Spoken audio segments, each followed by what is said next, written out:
Hello and welcome to this week's BizSmart Lunch and Learn webinar.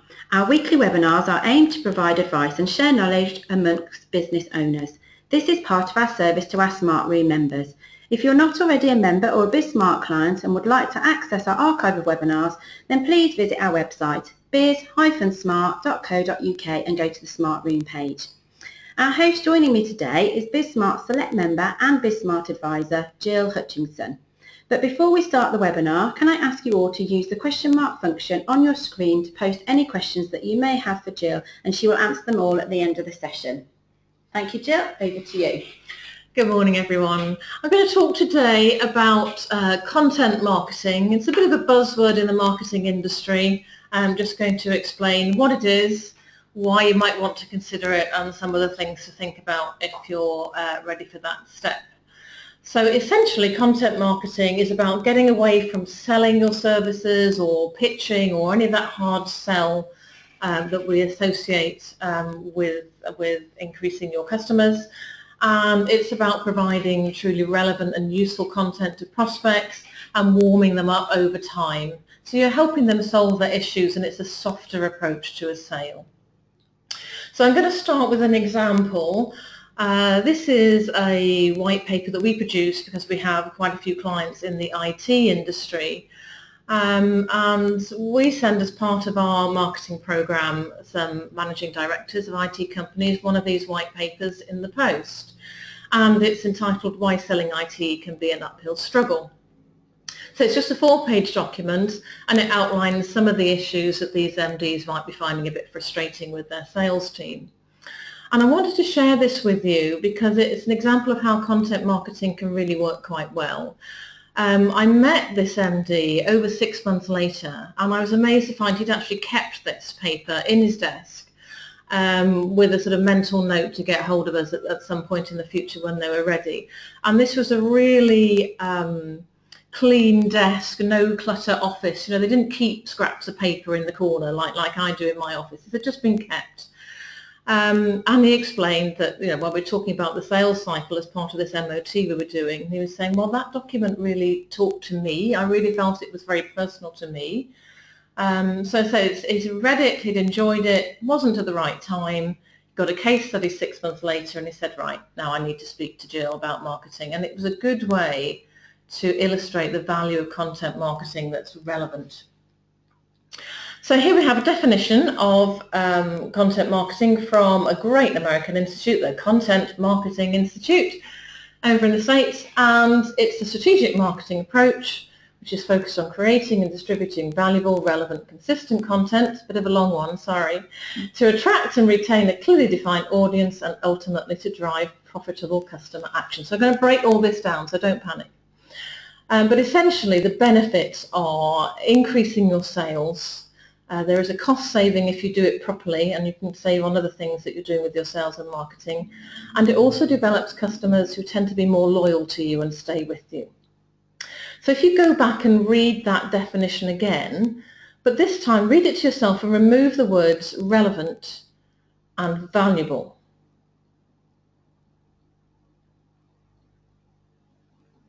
Okay, so if you take out the word relevant and valuable, what you've got is we're sending out lots of informational rubbish you can get from companies trying to sell you stuff, okay? Companies send us information all the time. It's just most of the time it's not very relevant to us and it's not very valuable, okay? So we call that spam, so be careful. Good content marketing needs to differentiate your business, okay? Today's environment, you're getting thousands of marketing messages.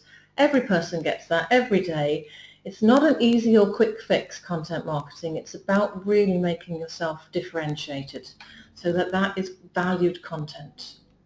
Okay, another little step back. This is a slide that I've used before, and it's about the importance of strategy over tactics. So if you've seen it before and you're familiar with it, that's great. Essentially, if you get the right business strategy, your business will grow. It might grow slower than you want it to, but it will grow, and it will thrive if you get your strategy and tactics correct. If you start off your business with the wrong strategy, it doesn't matter how good your marketing is, how efficient it is, or how pretty it looks, it ain't going to work. Okay, so I recommend that you have an overall written down marketing strategy, and if you're going for content marketing, a written content strategy. Okay, so park the tactics. Forget about updating your website for now. Don't worry about doing a bit more social media activity. You don't have to produce a new leaflet tomorrow, or a new brochure, or a new advert. Okay, we're going to stand back, we're going to get the strategy right, and while we're doing that, we're going to consider how we're going to measure and evaluate this process. Think about what success, when we've done it, is going to look like. Okay, don't delegate it or abdicate it to your agency. They are there to advise you, but they are not you. They are not the business owner. They're not part of your senior team. You need to set the direction. Okay, so advise, great. Tell you what to do, no. So the goals you might want to achieve from content marketing might be lead conversion, better lead nurturing, better customer retention rates, better brand awareness, or better brand reinforcement. They're all valid reasons for doing this. But you need to build a financial case, okay? Is this opportunity big enough to warrant spending your time and your money on it?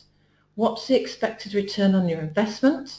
And you might want to even put a failure budget aside just in case. Okay. So the ROI will depend on the type, the number, the quality, and the lifetime customer value of the leads you can generate from this process. So quite often people consider this process at the same time as looking at marketing automation tools, and that can help you get better value out of the whole process. But you don't need a marketing automation tool to do good content marketing. And the other thing to consider is whether the content you create can be used in other marketing activity that you're doing anyway. So sometimes you get a benefit from using the same material in different places. Okay, so here's a customer's purchasing process. I've simplified this. There are probably more steps, but we're going essentially from the bottom left, which is people haven't even heard of your brand and making them aware of you, to acquiring a bit more knowledge, a bit more interest in talking to you, and then a point of purchase, a point where they talk to you or phone you or send in an answer to your campaign, or some sort of contact that identifies a person. You might have a sales process at that point, but I'm keeping it simple. So hopefully you'll get a first purchase and then repeat purchases from that process. So our aim with our content marketing, or indeed any good marketing, is to get you on the shortlist of just one at the point of purchase. In other words, you're hoping that your customer will only want to buy from you. But it should be good enough at least to get you onto the shortlist and give you a chance at pitching for this business. Okay, so at the top right you've got the existing customers, and selling out relevant content can encourage them to buy more or buy different products or increase frequency. So don't forget about that, we'll come back to that later. And don't forget there's also a word of mouth marketing effect for your existing customers. Okay, so all these things, once you're in the top half, are more effective than recruiting new customers. It's much better than starting from scratch. Okay, so the first step for your content marketing plan is to map out those processes. What does your customer purchase process look like? And at this point you probably want a big piece of paper or a whiteboard, because you're going to scribble all over it. And you might need a separate process for each persona you identify. So that's just a fancy word that marketing people use for visualizing somebody they're selling to. So what age are they, what sex are they, what do they do for work, do they have kids, where do they live, all of that thing. And you can call those different people just to have a shorthand for yourself in the business. Okay, so you're going to map out a typical customer purchase process for each one of those. Just start with one, keep it fairly simple. And then think about what sort of information would they need in order to direct them from bottom left to top right. So what information are they going to really find useful and valuable from you? Okay, so that's step one. Step two is to list out all your existing resources. So this is our current business, this is our current position, where are we now? What resources do we have already that can help us tell our story? So we might have a few good landing pages on our website. We might have some relevant blogs that we've already written. We might have some explainer videos that we've already used. And you can look at those resources and say, right, that's great. There's a whole list there to help you of things you can think about. But what could we tweak or change in order to make it better to fit into that content marketing and that purchase journey for the persona we've recognized? Okay, so you might want to tweak your blog a little bit. You might want to tweak your social media strategy so you're using more of one and less of another, or you might want to just revisit an existing one. And then think about, is there anything that you really don't need? Is there any activities you can stop and save some money on? So you might find you could stop using Facebook and start putting your energies into more blogs, for example.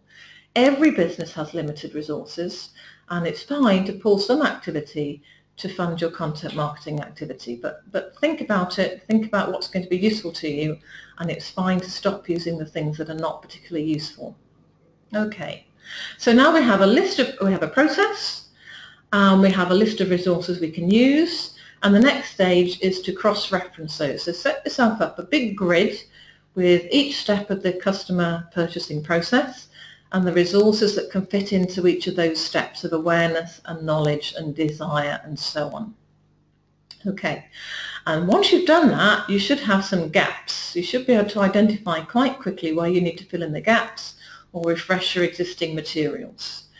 It's quite often useful to think about having both a print version, a hard copy version, and a digital version. So that gives you real flexibility. People might prefer one or the other. Okay, next step then, we have to go about creating our content. And remember, content has to be relevant, valuable, and consistent. Okay, so you need to sense check your your content with your customers. If you can, if you've got customers you know well and you don't mind sharing some of these materials and ask them what they think, that is much better than just you deciding what they need. Only a customer can tell you whether they would find something helpful. So check it out with customers or prospective customers if you can. I know it adds a little bit of cost and a little bit of time and effort. Okay, consistency. So ask yourself, is this content consistent with my overall business vision and my overall business values? If it is, great. We need to be seen as a trusted source of information and not a producer of spam. Okay, so quality resources are much better than quantity. So that's the first thing, consistency with your brand and business vision. And then there's visual consistency. Have you got a written set of brand guidelines which will help users recognize that it is genuine content that's coming from your business and not somebody that looks very similar to you? Okay, so visually, does it look right? And then draw up a plan for creating content. So think about timelines, think about how much resource you have, where you can get information to help you, and when that comes out. So if it's a survey, it might be an annual survey, so you need to get that content out as soon as it's reported and so on.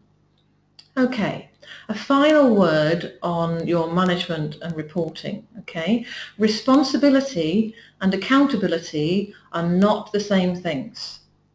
So, for example, everybody knows at the moment that people like Facebook and Google and Twitter and YouTube are having problems with their brand image because the content on their site isn't created by them. They don't have control over it.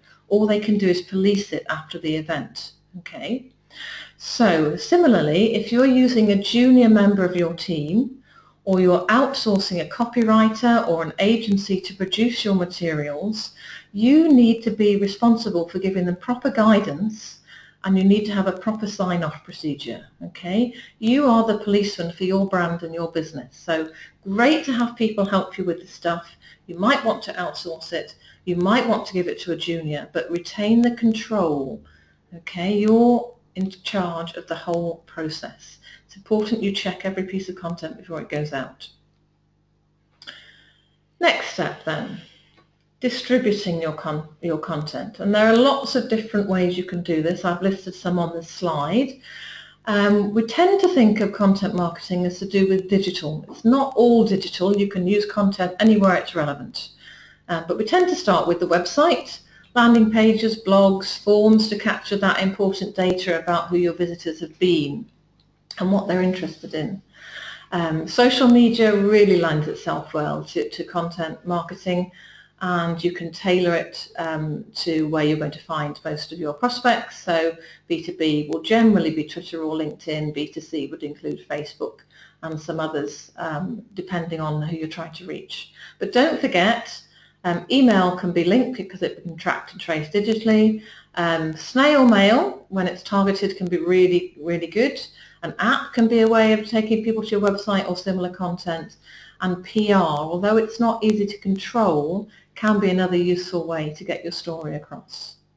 Okay, so all of those are useful ways to reach a specific audience, and it's all about targeting.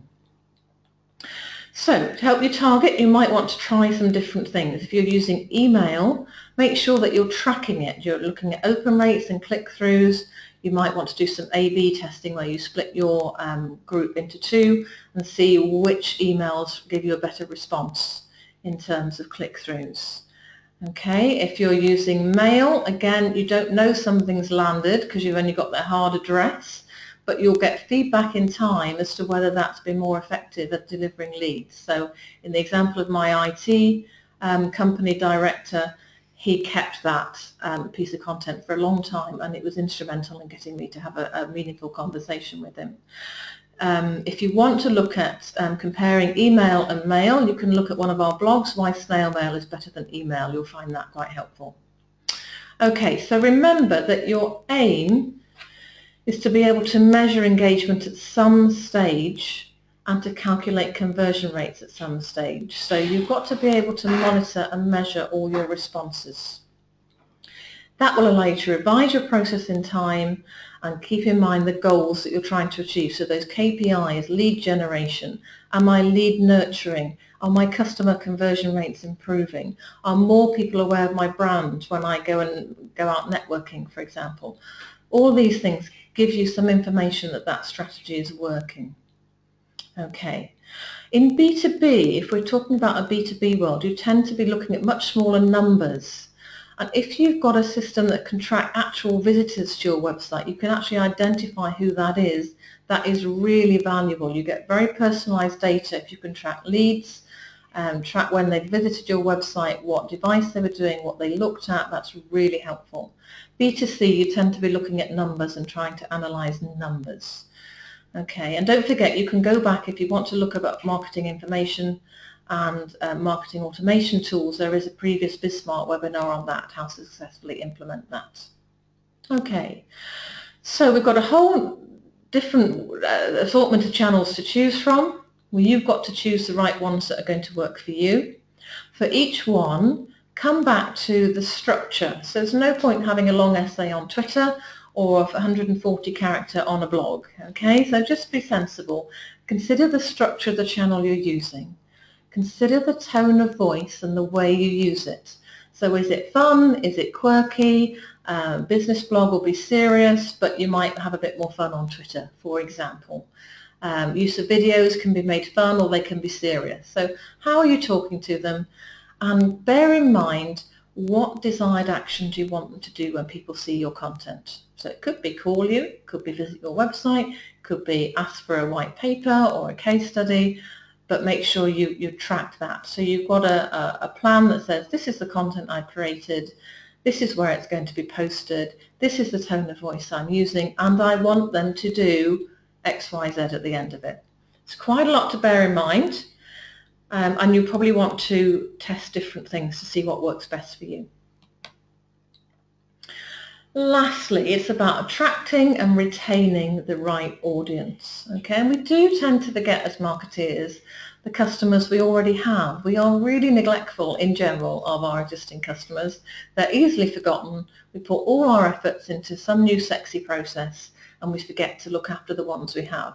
So designing content that's relevant to existing customers really helps them stay loyal to you and can boost word of mouth recommendation, which is absolutely the cheapest way to find new customers. So don't neglect that top right bit of your customer process. It's important. Don't worry if you do. Very, very common, but it's a good idea occasionally to sit back and say, what are we doing for our customers? What content are we creating for them? Don't neglect them. Okay, so the profitable customer action.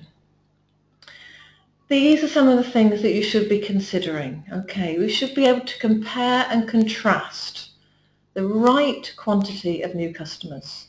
Not too many at once, because we're not going to do a very good job in the sales process and getting them on board. Or not enough and we start to panic and we pursue the wrong ones. Is it the right quality? You'll be able to compare the leads you get through producing different content. So is that content helping you get the quality of lead that you want? Do they convert easily? So you'll be able to see if some channels are better than others. Ask yourself the question, why? Look at those different personas you've created. Are we better at driving content marketing to one of those than others? Do we know why? What's working well? Let's replicate that. Let's tweak the ones that are not working so well.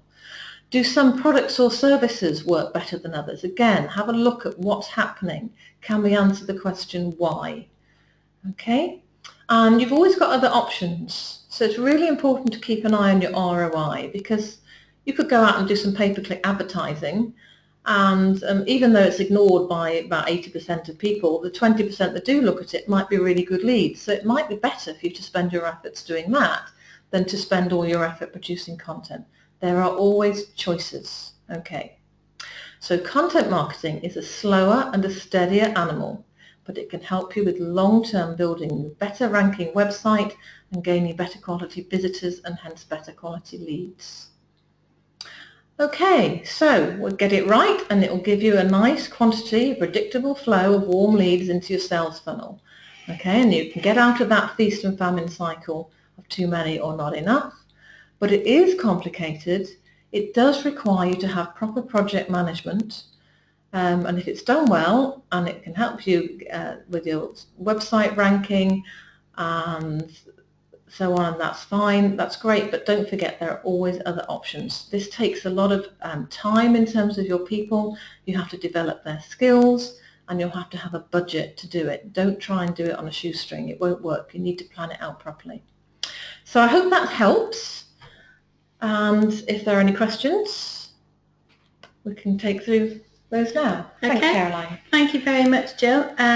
Your first question is from Alice, and she asks, what is the best approach if you are on a tight marketing budget? Okay, so Alice, we're always on a tight marketing budget. Okay, I would suggest the cheapest way to start content marketing, the easiest way to control it, is to start with something like more blogging activity. It's quite easy to plan your articles in advance, and as long as you make sure that they're nice in-depth articles, so sort of 500 words plus, they're fairly easy to create. You don't need to rely on a creative agency to make them look super. You don't need graphic design necessarily, but they're a really good tool to demonstrate the core values of your business, to demonstrate your expertise, to tell stories. You can illustrate those stories with examples, and so it's really good for your SEO. So if you're doing some advertising with pay-per-click and have some SEO, over time you can stop the advertising because the SEO will do the job for you. So in terms of what to do to get started, blogging is great, and Liz Painter did a fantastic webinar about why you should blog as a business owner. If you want to look that up, you'd find that really helpful. And secondly, the measurement. Most people have access fairly easily to Google Analytics. So it's easy to check the numbers of visitors to your website, but don't neglect the behavior. So dive a little bit deeper into your Google Analytics if that's what you're using, and see where people are moving. Which pages are they landing on? Which pages are they moving through? And that will give you some idea of how to build traffic the right way. Or you can invest in a standalone system, something like FastSpace, which will help actually identify the visitors. It's a bit like lead forensics. It helps you with that web tracking function, but it's not as expensive, and it doesn't commit you for a 2 or 3 year financial commitment either. So that's a good place to start and try different things at relatively little expense. Okay, thank you very much. Next question is from Catherine, and she asks, How often do I need to produce new content? Okay, I would let the channel guide you on frequency here. So something like Twitter, if you're doing it seriously, Twitter, you should be at least 3 times a day, and hands up, I don't do that. I don't do that myself, so it's just a presence for us. But if you're going to be serious about it, it has to be daily. Blogs, to start with, I suggested you start with blogs for your cheaper option. If you can do 1 or 2 a month, that's great. Ideally, you want to do 1 a week, but that might seem a bit much to start with. And again, people that build businesses just out of blogging and become influencers, and that's their business model, they will blog daily. So that probably isn't for you. Weekly, if you can manage it, 1 or 2 a month. And then think about other content. So blogs are really easy, social media is fairly easy. But have a plan. If you're going to do a new case study, think about which customers you need to talk to and what sectors they're in and what products you sell to them and how you add value to them, so that you cover different aspects of your products or services with your case studies. White papers are really valuable. They take a lot of time to research and quite a lot of time to write. But again, you can plan it in advance, you can work on it, you can test it on a few customers to see what their reaction is. So you might want to do a white paper or case study, say 1 a month or once a quarter, just to build up a bank of resources that will be useful to you as and when as part of your content marketing. And then add whatever else you can afford to do. So videos are fantastic if you can afford it. A brand character is fantastic if you want a bit more fun.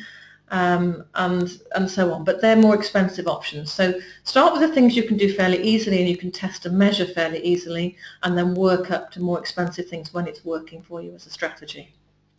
Okay, thank you very much. Thank you again, Jill, for hosting today's webinar.